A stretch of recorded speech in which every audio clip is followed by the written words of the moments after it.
स्वराज्य स्थापन व्हावं, आपल्या जनतेला न्याय मिळावा आणि आपल्या जनतेसाठी रयतेसाठी काहीतरी कर्तव्य करावं म्हणून ती जे त्यांनी प्रेरणा घेतली तीच प्रेरणा आताच्या घडीला अत्यंत आवश्यकता आहे. आत्ता जगाला ज्यांनी एका पावली पावली ज्यांचं लक्ष येतं ते असे छत्रपती शिवाजी महाराज यांना स्मरणात ठेवण्यासाठी आम्ही हा राज्याभिषेक सोहळा सुरू केलेला आहे. त्यांनी जे पराक्रम करून त्यांचा जो राज्याभिषेक झाला त्याच पद्धतीने आम्ही गुणवंत विद्यार्थी असेल, छत्रपती पुरस्कार विद्यार्थी असतील, त्यांनी आयुष्यामध्ये अनेक गोष्टी खस्ता खाऊन आणि पुढे नेऊन त्यांनी आपलं कर्तृत्व सिद्ध केलेलं आहे. म्हणून त्यांचाही या ठिकाणी आम्ही स्वराज्य दिनानिमित्त स्वागत केलं, त्याचं गौरव.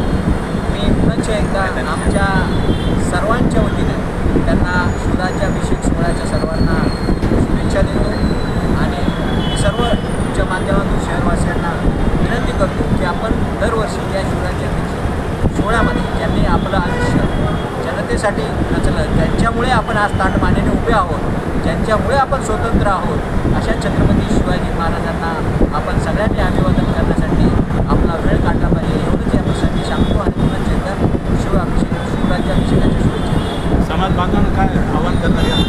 मी ते आव्हान हेच करतोय की सगळ्यांनी या ठिकाणी येऊन महाराजांना अभिवादन